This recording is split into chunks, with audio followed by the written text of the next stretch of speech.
Hey everyone, how you doing? It's Tim Manfro, aka Mortgage Manfro, and I'm here today with my man, Dan Tran, the title man. There it is, that's the pose right there. Good morning, everybody. Basically, we're going to be talking about title insurance today. So I wanted to kind of put out some videos and bring in some of the people that I work with, that some of the best in the business that could talk about their specific part of the real estate transaction. So we are Facebook Live, so feel free to send any questions in that you guys have. Keep it PG, and basically we'll just get into it. So tell us a little bit about yourself, Dan. Like, how long have you been doing it? I've been doing title insurance for about, it's going to be my anniversary in a couple weeks, 15 years in the business. Ups and downs, loved every minute of it. Cool. How did you get into title insurance? Like, what were you doing before that? Before that, I was running, it was funny, I was running Dublin's off of Sunset Boulevard. Is that a bar? Yeah, it was a bar. Restaurant? Right across the street from Miyagi's, if everybody remembers that. I didn't even know that, so there you go. And I was graduating from Azusa Pacific, go Cougars, and I was in an internship, and I started with my first title company, and I was in-house, and I was just learning the ropes, and the sales manager one day said, hey, do you want to get into sales? Put me in a 3-day course, and I became a title rep. Bang, there you go. That's awesome. So I think one of the main things, like when I meet with a lot of clients and stuff, especially if they've never bought a house before, they ask what's title insurance, and I know what I say to them, but I thought I'd come to you and kind of just give us a brief description of what title insurance is. Title insurance is actually a process. It's when we have our searchers and examiners pull up all the public records on the property, so we're able to pull up all the liens, judgments, and encumbrances and provide that in a title preliminary report, and which at the end result of title insurance is for us to issue a title policy. And that title policy is basically protecting them from anything that was not removed from the title previous to them owning it? Correct. It's actually protecting the seller. They're actually providing property with clean title to now the buyer. The person buying it. And it protects both of them from anything that might come up that wasn't caught also. So the day that they own it is clean title moving forward. If someone comes back from previous and says that's going to be the title insurance company's responsibility. Correct. That's a claim. It will be filed and it will be handled accordingly. How often do you ever have to deal with claims? Do you ever see that come up? Like, it doesn't happen very often, right? Like, I've never had that happen. In all my years, I've maybe been involved in maybe 5 claims, if that, in all my years. And that's like tons and tons of transactions. Okay. Yeah, so that doesn't happen all that often, but the reason it doesn't happen all that often is because they do a good job up front making sure everything's removed off there and all that stuff. Tell me a little bit about like the process of people, working with the title insurance company, working with yourself. Like, how does it work? I know there's a couple different people that are involved, and maybe the clients don't necessarily deal with that as much, but it might be good for them to know, how that all works. So. Well, with me, what I do is I'm relation-based, and I work with realtors and lenders, awesome ones like you. Thank you, sir. And, we build a relationship, and anytime we enter into a real estate transaction, in the state of California, title insurance is required. So we then, once escrow is open, a title policy is ordered, and we proceed with the steps of, making sure that there's clean title, running everything, and making sure that, the seller or the borrower has nothing against them or the property that they're moving forward on in the real estate transaction. So it actually goes, so you're actually looking at the people that are involved in the transaction too, not necessarily just the property, or is that? Correct, definitely, because anytime liens may stick on clients, on a person, that's why it's very necessary to always fill out a statement of information. At the very beginning of a listing presentation, or when you open up escrow, you should always fill out a statement of information, which is basically the client's social security number, driver's license, previous addresses that they've lived in, and so that we can pull up everything, because sometimes we have common names such as John Smith. There's so many John Smiths out there. If a lien pops up on your client's property and you're like, well, my client's never had never lived in New Jersey or something, or he's never had kids, so why is there a child support lien?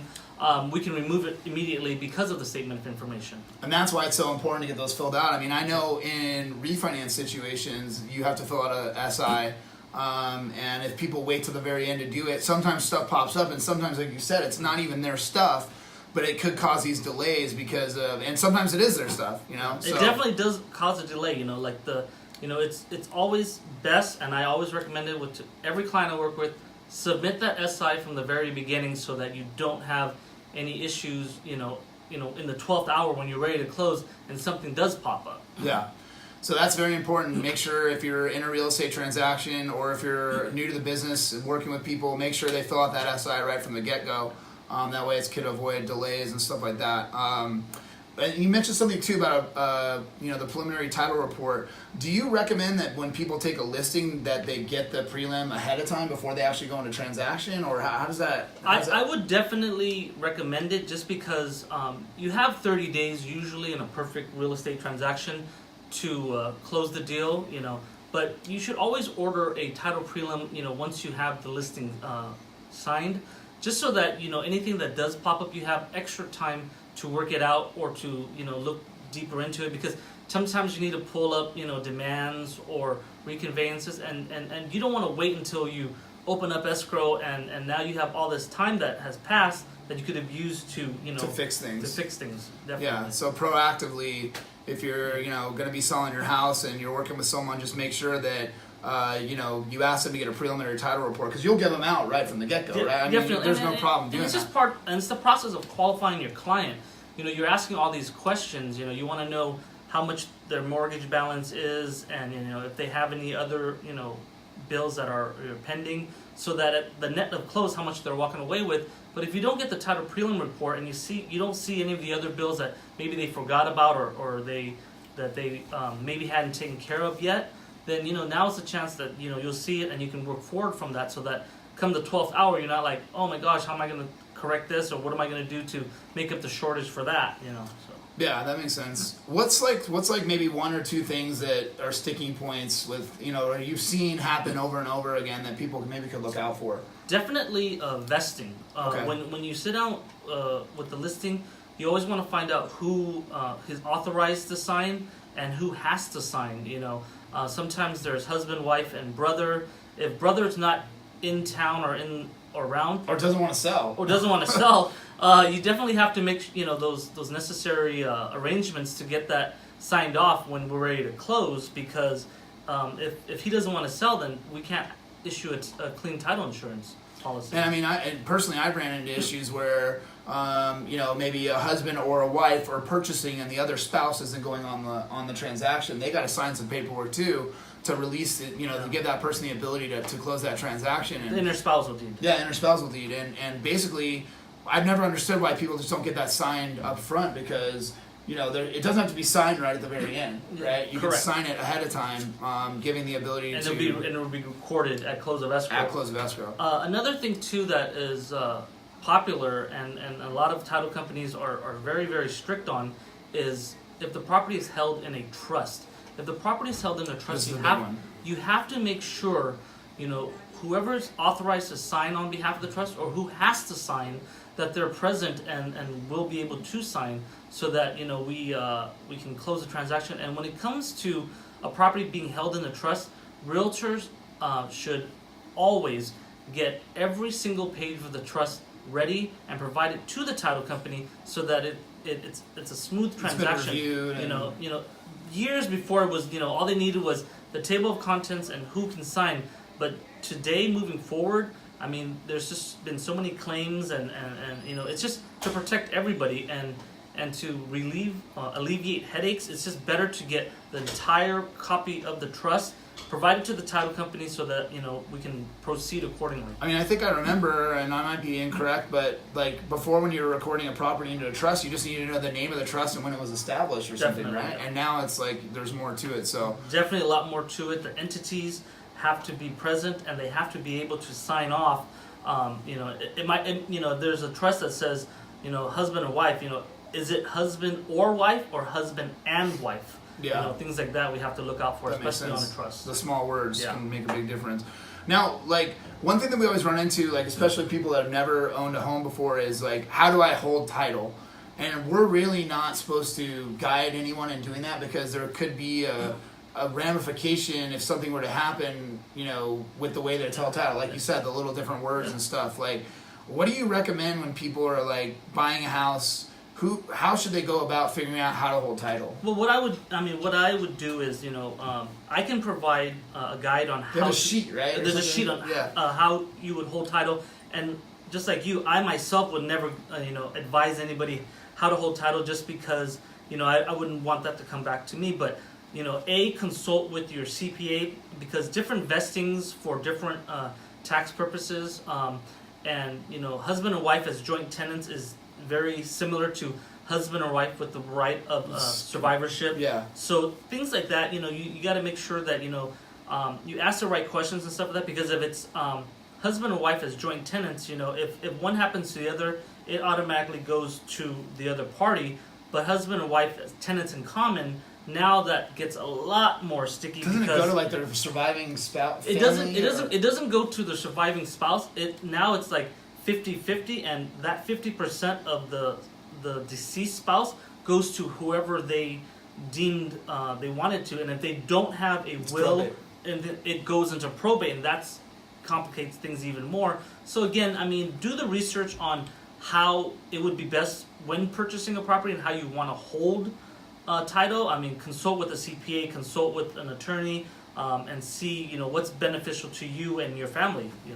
Because this is something that it's literally a piece of paper they hand you and you check a couple boxes and send it in, but it could be like a huge difference later on down the line how things go. I know that I personally got my property put into a trust because of, I didn't want to deal with probate if, God forbid, something was to happen to me. I wanted to make sure that it was in there and protected, and that's a whole nother video. But, they're just keep in mind there's a lot of different ways you can do it, and make sure you seek the right, guidance from the right people when doing that, and we'll be happy to connect you with those people. Definitely.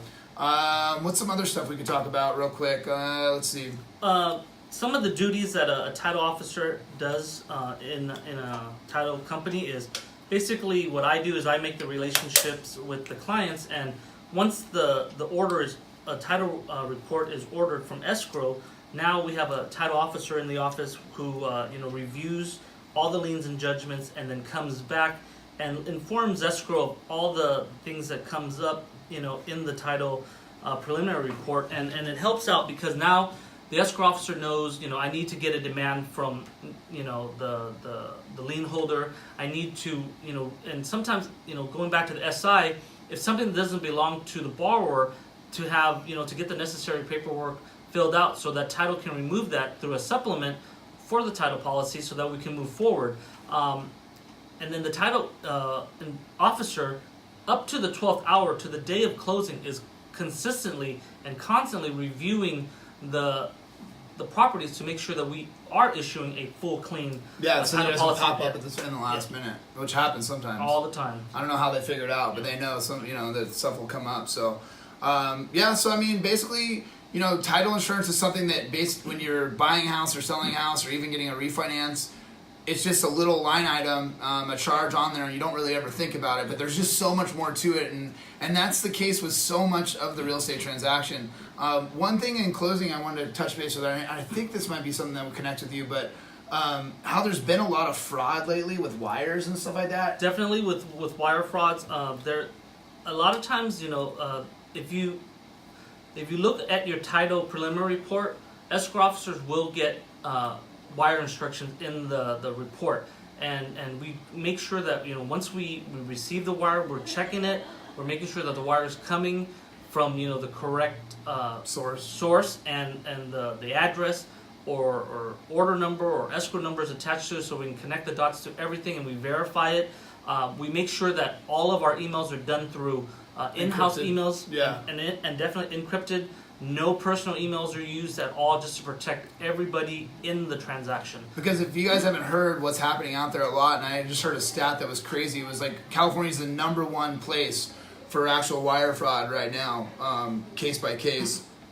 And what's happening is, you're in a real estate transaction, you need to wire money in to either open the transaction as your earnest money deposit or actually to close it at the very end. And what's happening is people are hacking emails and sending out wire instructions that are incorrect to the clients, and they make it look like it's literally the same people that, you know, are in the transaction. Hey, wire the money here, this amount. You wire it, it's some random account that has no connection to the real estate transaction, and then it creates a huge problem. So just keep note of that, and if you are in a real estate transaction, make sure that you double verify anywhere you're going to be sending money by contacting, because in reality you're wiring the money to the title insurance company, right? The account. It goes to escrow, and then escrow sends it over to title.